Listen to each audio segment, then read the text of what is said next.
That way, and I think it'll be important that.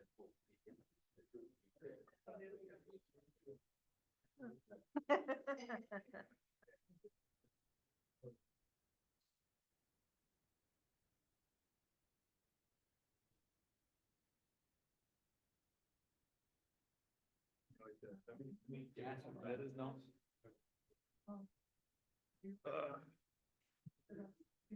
¿Cómo está el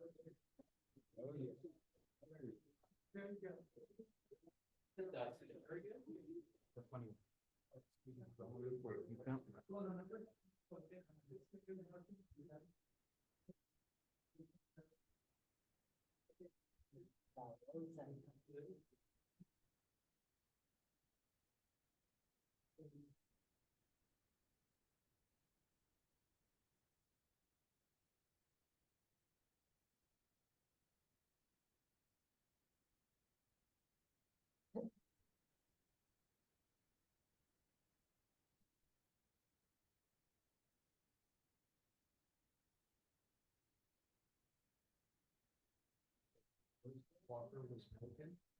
The first day I already know. Did that? Yeah, it's 5:30. Hi, Nancy. Beautiful baby, beautiful baby. Hi.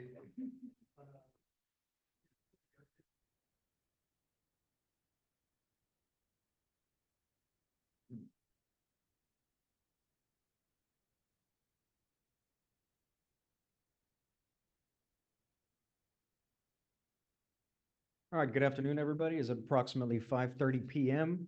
Want to welcome everybody to the Laredo College District Fort McIntosh campus, and this is the Finance and Audit Committee meeting, and I call this meeting to order. We'll proceed with roll call. Jorge Delgado, present. Esteban Rangel.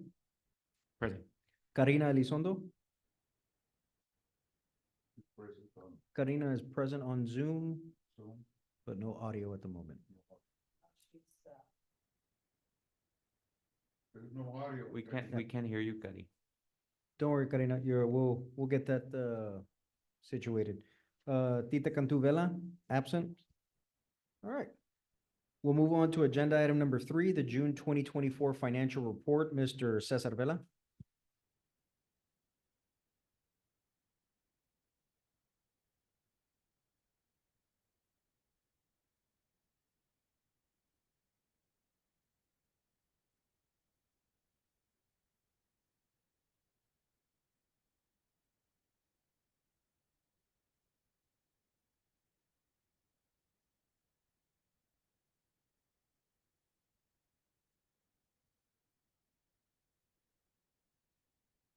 Good afternoon, members of the Finance and Audit Committee.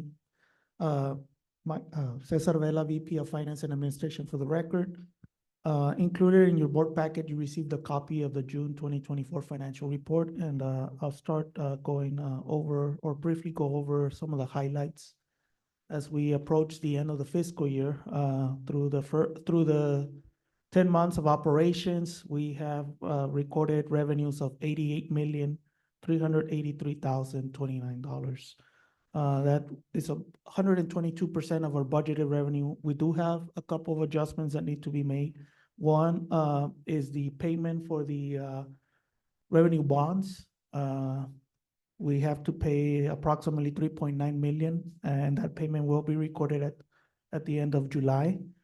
And also the payment for the maintenance tax note, which totals $3 million. Those two payments will total about $7 million. That'll be a reduction to the revenue of $88 million. We do have a couple of items to note, and as we have mentioned in the past, one item that was not in the budget was the $2.6 million that was received for the FAST program. This was for the dual enrolled students, the funding that was received by the state. That's in addition to the revenue that was received by the institution from the state, and that totaled 2.6 million. We do have, again, also on the interest revenue, we budgeted 2 million, and for the year, we've collected 3 million in the interest revenue. And also we have the transfer that we had allocated of 4.4 million. This represents the additional revenue that was received from the state this year. Again, the state appropriations for this year totaled $19,095,033. Last year's appropriation totaled $11,248,000. So again, an increase of almost $8 million in state appropriation revenue for the year. Any questions on the revenue line items? As far as expenses, our expenses for the year stand at 53,291,929. That represents 74% of our budget. Compared to last year, we're pretty much in line to where our expenditures were compared to budget. We are projecting that for the last 2 months of operations, we'll have an additional $10 million in expenditures. So again, right now, the projected savings for the year stand around $7 million. Those savings are coming mostly from salary savings. Approximately 3.5 million are projected to be coming from salary savings. 1.5 million from contracted services. And then we do have a couple of line items like equipment, supplies and student expenses that total another 1.2 million for the year. Again, at this point, compared to last year, we're pretty much in line to where we were at this point last year. Chair recognizes Mr. Rangel. Mr. Vela, on the savings that you're talking about on salaries, do you happen to have an amount of how many positions those include? We do have a list of vacancies, and we do have a calculation as to how much those have yielded. I don't have that information with me right now. Would you happen to know what type of positions they are? Are they professors? Are they Most of those positions are, yes, in the instructional instructional? division. Yeah, and it has, again, it's attributed, again, it takes time to find the qualified candidates, so those savings accumulate throughout the And the fiscal year. contracted services, they're based mostly coming from what, like a staffing agency or? It's a combination. We do have maintenance contracts Okay. out there, as well as contracted services line item. We also have utilities, so the electricity, Yeah. gas, and water are also get paid out of that account. Thank you, sir. Chair recognizes Mr. Martinez. Thank you, Mr. Chairman. After these expenses, how do we stand on fund balance and our reserves? So currently, right now, we began the fiscal year with a fund balance of $5 million. Based on the current revenues and expenses for the year, we are projecting that we'll have around an increase of about 15 million going into the fund balance.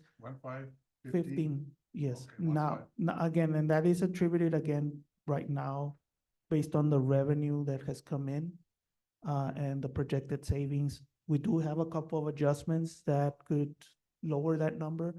We haven't gotten the information on the pension fund.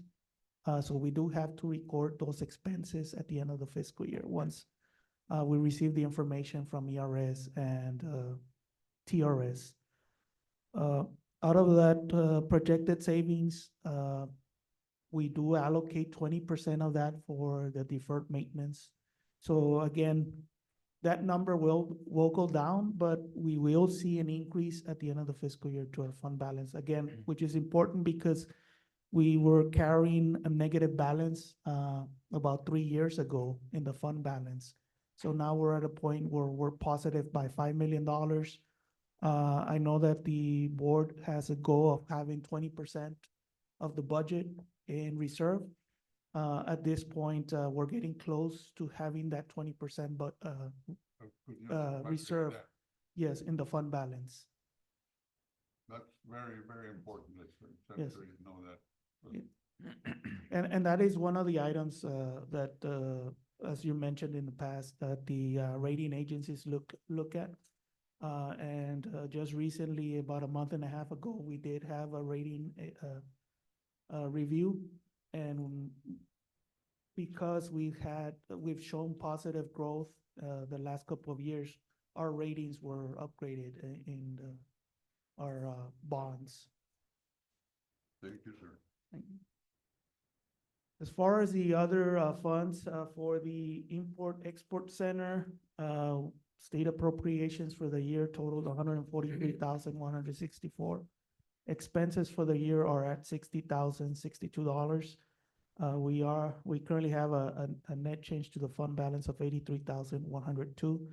Out of that amount, we do have a line that was approved last month, and we are going to be purchasing some audiovisual equipment for the center.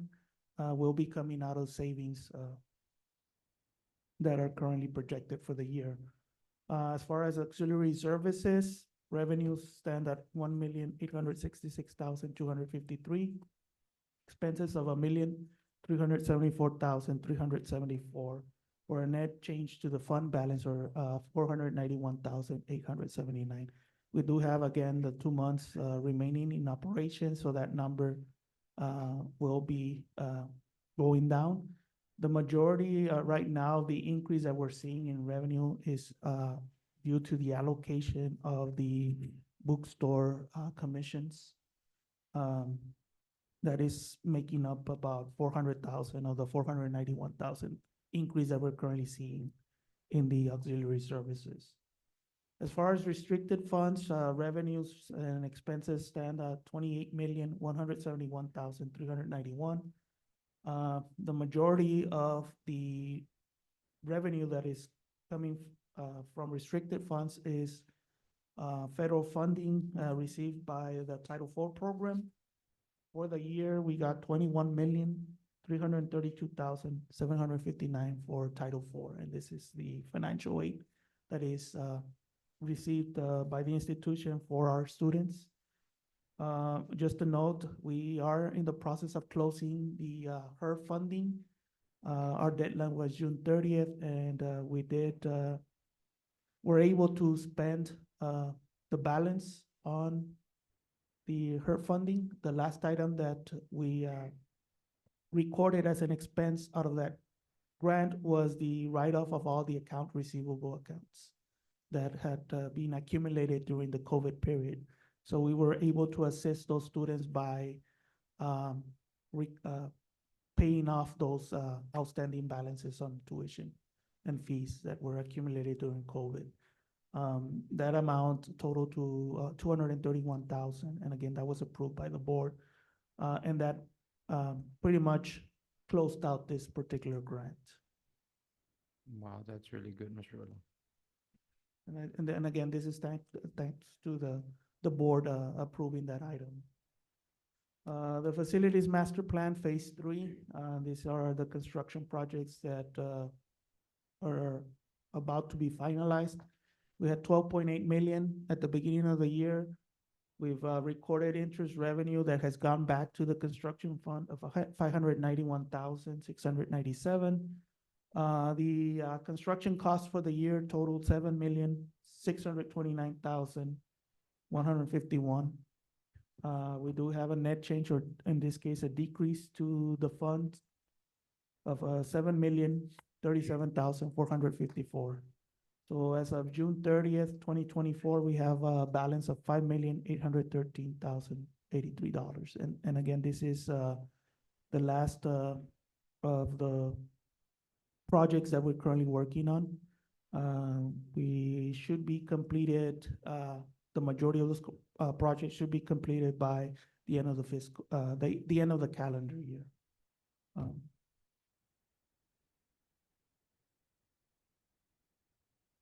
Next item is the tax collections. As of June 30th, we've collected 44,589,611. That represents 97% of the tax levy. The tax levy was 45,958,564. I do want to point out that the report that you're seeing here is a revised report. We did get some clarification on the calculation that we were using. Just this afternoon, we had a conversation with the assessor collector's office. And we did notice that our tax levy, we had incorrectly accounted for the frozen accounts. We did make that adjustment on our books, and that brought the collection rate to 97%. We were at about 95%, and the concern was that we were 2% points behind. Again, we did review the calculation, and we determined that we had incorrectly recorded some of the frozen accounts on our books. So that brings the collection rate at 97%. So that's more in line to what we were at this point last year at 97.34%. We are still, again, in discussions with the tax collector's office as we're working on the fiscal year 25 budget and the calculation of the tax rate that will be brought to the board at the Thursday meeting. And again, we'll double check our figures again. This has no impact on the overall budget. Our budget remains the same for the fiscal year. As far as the revenue that has been collected, it is what had been presented in previous months. It was just on how we were accounting for the tax levy that was affecting the collection rate. 97% collection is very good. That's excellent. Yes, that brings us much more closer to what we had projected for the year.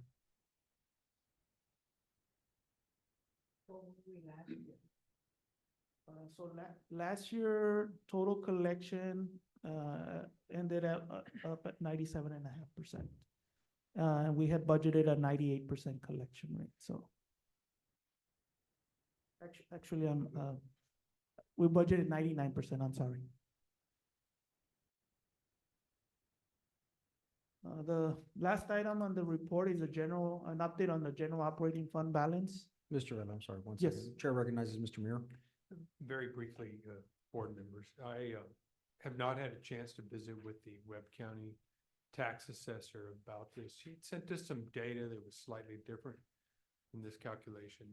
And so I'll visit with her tomorrow and just see, but it's obviously good news that the percentage rate is higher. I'll add that I've talked about this before, that the prior years, because there's prior years before 2024 where taxes are still owed. And these are the real difficult accounts. These are the ones that folks have either had businesses that have closed or been in bankruptcy for a few years, other hard accounts to collect. Some folks have the over 65 exemption and you can't go after that money.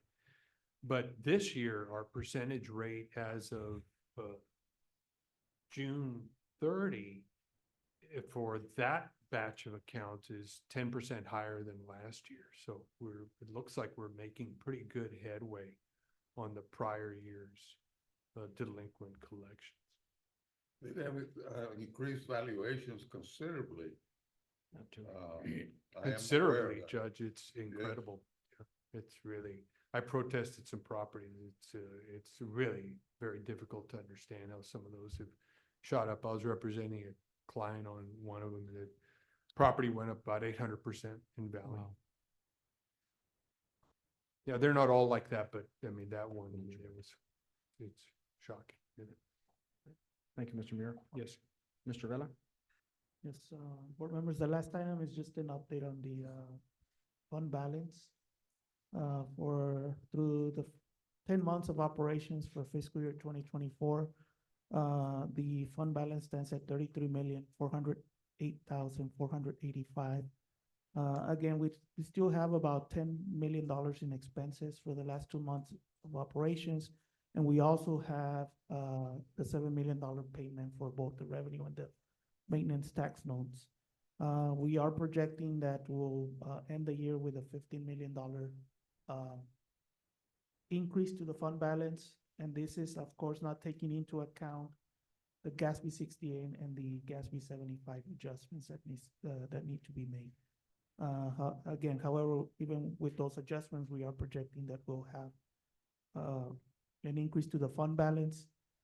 And just looking at the preliminary calculations, we will be around that 20% once we close out the fiscal year. And again, this puts us in line to what the board had as a goal to have in reserve.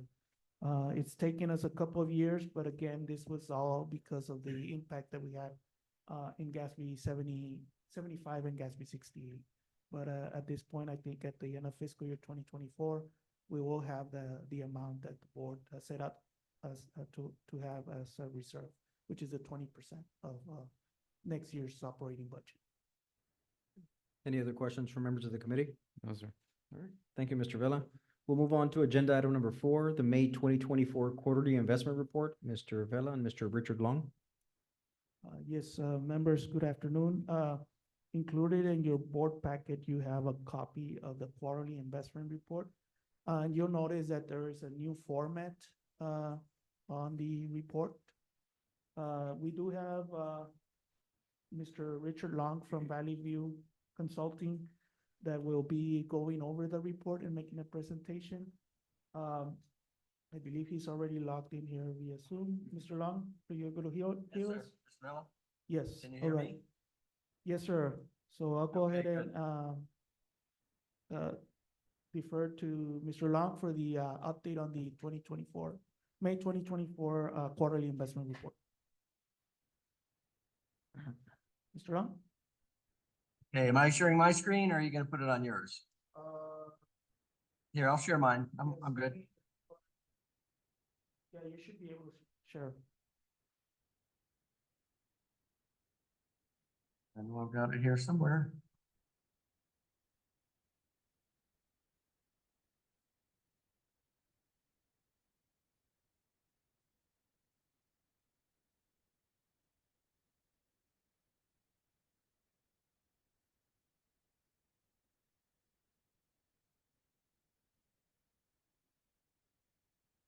Right, that's not the one we're gonna want. I apologize.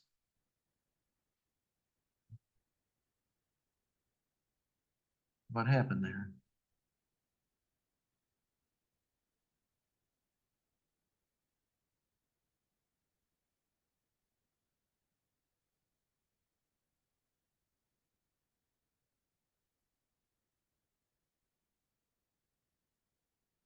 I am, there we go. Sorry, I'm, mostly use Teams, and so I'm not quite as familiar with the Zoom sharing. It's not seeming to want to share the screen that I want. Mr. Vela, do you have it handy so you can put it up? I do not have that presentation, Mr. Long. Well, hang on a second. I will figure it out then.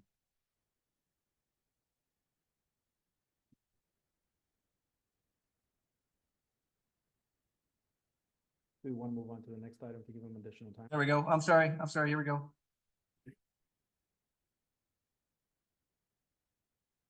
How's that? We got it.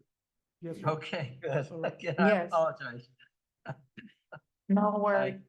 Okay, so again, a little bit of a shift from previous reports, as Mr. Vela mentioned, that we're trying to beef it up just a little bit, give you a little bit more information and follow a couple of the nuanced rules of the Public Funds Investment Act. The first one is the cover page. And basically, the investment officers are required to sign the report and acknowledge that it's in compliance with the Public Funds Investment Act and the district policy. And so that's what we have on page 1. Page 2 is a summary by investment category. And so we've loosely lumped everything like cash equivalents. So that would be the pool investments, your demand deposit account, your money market account at the bank. And then if you do some laddering using either securities or fixed maturity CDs, that will be a separate category. From February, you had almost 147 million in total investments. And in May, you had a little bit less than 141 million with an average yield of about a 4.60. Interest earnings as estimated, again, you just saw an update for the quarter was not quite $1.7 million, and year to date's a little bit over $4 million. And that's all of your different funds. We insert kind of a short and economic update. Back in May, the Fed was still holding the short-term interest rates between 5.25% and 5.5%. It's largely been anticipated for well over a year now that they will eventually start lowering rates. The current outlook is that they might do it at their September meeting. They might do it at their November meeting, but the market's pretty much betting that they'll have something done by December. So part of the investment strategy for the college is to take some of the cash balances and ladder it out, probably most likely in fixed rate, fixed income securities. Recently we did a CD solicitation, and the rates came back between about 5.25% and 5.60. So not only will it increase current interest income, but it'll help lock in and stabilize some of your interest income for next fiscal year. Then the holdings page does go line by line, the very specific investments. So you have a large balance in Falcon Bank in the money market account, your primary depository, about 120 million. In all of these categories, par value is the face amount, book value is what you paid for it. And then market value is its value according to the GASB 31 accounting standards. In all of those categories, market value or fair value is the same as the book value. So you can see how that tracks across. And then it's just a simple weighted average yield gets you to 4.57. A couple of charts and graphs that as you do more and as we gather more historical data, we'll be able to provide some more history here. But we do try to show a general portfolio composition. In this case, you're 100% in cash equivalents. Maturity distribution means everything is available to you in 1 to 30 days. In your case, within 1 day. And then you can see your portfolio from last August to November to February and then May. And more than likely when we get to August and November of this year, it's going to be slightly lower, just part of your natural cash flow cycle. Okay, and then the Act requires a comparison from quarter to quarter of both book and market value. So you can see in February, the Falcon Bank money market account was about 125 million. You decreased that by about 6 million. And so you ended up in May at about 119 million. And you can see how all those different balances changed. I think mostly the other account balances increased due to interest income. So that's obviously the positive part. Then an allocation of book and market value by fund. Again, we'll just focus on Falcon Bank. The 119 total million was broken down to about 80 million in operating funds, about 25 million in restricted funds, a little bit less than $500,000 in endowment funds, and then a little bit less than 14 million in construction funds. Again, requirement by the Act is to show it compared to the last quarter. So you can look back and see where most of those changes happened. And you'll see that they mostly happen in the current operating and in the construction. So that is the quick overview of the investment report in the new format. And we just, Mr. Vela wanted to have it presented so that if the committee had any questions, we could handle them today.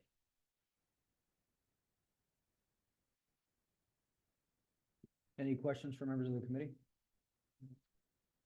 No. Thank you very much, Mr. Long. You're welcome. And we're going to be getting these reports on a monthly basis or quarterly? This will be the quarterly report. Quarterly report. Got it. All right, we'll move on to agenda item number 5, approval for purchase of audio-visual equipment for Police Academy classroom. Mr. Vela and Mr. Chavez. Good evening, Chair and members of the Finance and Audit Committee. Albert Chavez, Associate VP for Information Technology. For this particular item, we're requesting that the board approve purchase of audiovisual equipment for the Police Academy in the amount of $34,865. This equipment is being purchased from the vendor Audiovisual Aids of San Antonio using buy board contracts 644-21 and 739-24. For this particular item, the equipment will be used to upgrade the audiovisual technology in the Police Academy auditorium and a conference room in that same building. The equipment is part of renovations being done to the Congressman Henry Cuellar Protective Services Center. As Mr. Vela mentioned earlier, The source of funding for this particular item is the Facilities Master Plan savings. Okay, any questions from members of the committee? No, sir. All right. Thank you, Mr. Chavez. Thank you. Move on to agenda item number 6, approval for the purchase of washer and dryer for the Event Services Department. Mr. Cesar Vela. Yes, members of the board, this next item, we are requesting approval for the purchase of a washer and dryer for the Event Services Department. The total amount of the equipment is $38,138, and the purchase is being made from Alliance Laundry Systems Distribution, using by word, contract number 682-22. The equipment will be housed, at the, area where the bookstore used to be. This area will be converted for meeting spaces. And we do have a location where we will be housing all the furniture and equipment that will be utilized for meetings. And again, this is equipment to clean some of the linens that will be used for events and meetings. What was the cost on this one? The cost is $38,138, and these are the industrial type washer and dryer. Any questions from members of the committee? All right, No. all right. Thank you, Mr. Vela. We'll move on to agenda item number 7, approval of 36-month copier lease agreement. Mr. Vela. Yes, members of the board, we're asking for approval of a 3-year lease for 48 copy machines at an annual cost of $28,863.60.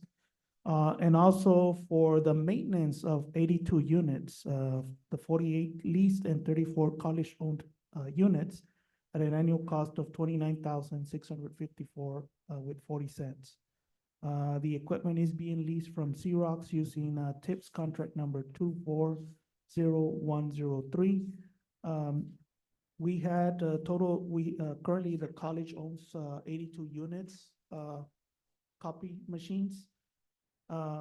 48 of those units have reached end of life. We currently do not have any support from Xerox. They're, I believe, over 7 years old already. The recommendation is to keep 34 of those units, which are still fairly new, and lease the 48 that are needed to complete the 82 units. The amount that is needed for the year, and this includes both the lease and the maintenance, is $58,518, and this amount is currently included in the 2025 budget. Again, this would be a 3-year lease for a total of $175,554. Any questions from members of the committee? All right, we'll move on to agenda item number 8, No. approval of 3-year subscription to Hack the Box cybersecurity training platform. Mr. Cesar Vela. Yes, members of the board, we're asking that the board approve a 3-year subscription to Hack the Box cybersecurity training platform in the amount of $180,000. This purchase is being made through the reseller SHI using TIPS contract number 230105. The platform will be used to train students in the cybersecurity program. The subscription includes up to 100 seats. The current subscription that we had under another vendor totaled $60,089, and it was only for 25 seats. So with the approval of this platform, we will be able to offer an additional 75 students the opportunity to participate or use this platform.